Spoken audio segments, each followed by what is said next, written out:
N V news, ray of positivity. सैर कर दुनिया की गाफिल, जिंदगानी फिर कहाँ। जिंदगी अगर कुछ रही तो नौजवानी फिर कहाँ। प्रतिष्ठित बहुभाषाविद और हिंदी साहित्यकार राहुल सांकृत्यायन के ये शब्द बताते हैं कि दुनिया की सर्वश्रेष्ठ वस्तु घुमक्कड़ी है। घुमक्कड़ से बढ़कर व्यक्ति और समाज का कोई हितकारी नहीं हो सकता। दुनिया दुख में हो या सुख में, सभी समय यदि सहारा पाती हैं तो घुमक्कड़ों की ही ओर से।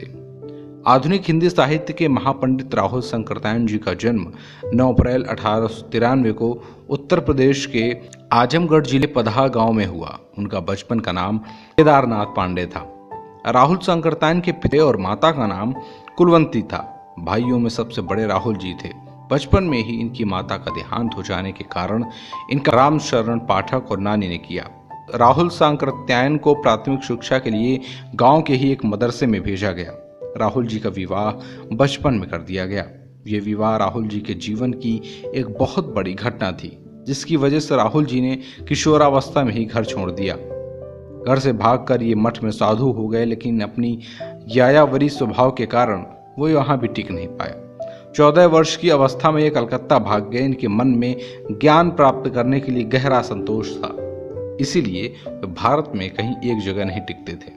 राहुल जी का समग्र जीवन ही रचना धर्मिता की यात्रा थी। जहां भी वे गए वहां की भाषा, वहां की बोलियों को सीखा। वहां लोगों में इस तरह से घुल मिल गए कि वहां की संस्कृति, समाज व साहित्य अपने दिलों के अंदर बसा लिया।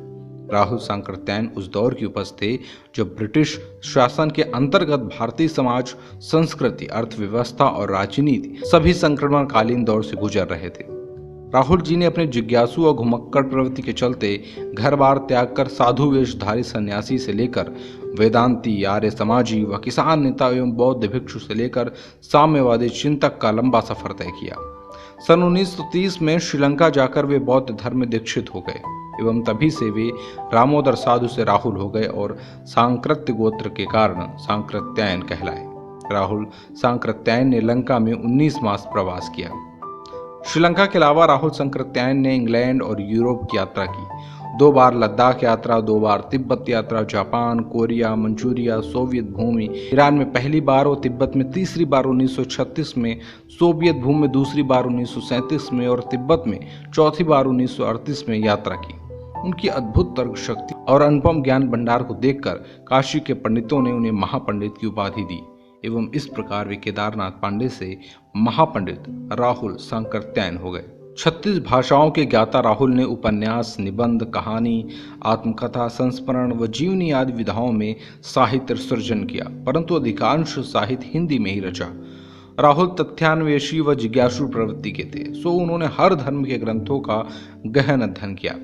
अपनी दक्षिण भारत यात्रा के दौरान संस्कृत ग्रंथों, तिब्बत प्रवास के दौरान पाली ग्रंथों, तो लाहौर यात्रा के दौरान अरबी भाषा सीखकर इस्लामी धर्म ग्रंथों का अध्ययन किया।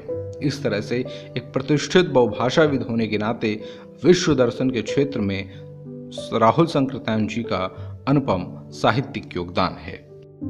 N V news, ray of positivity.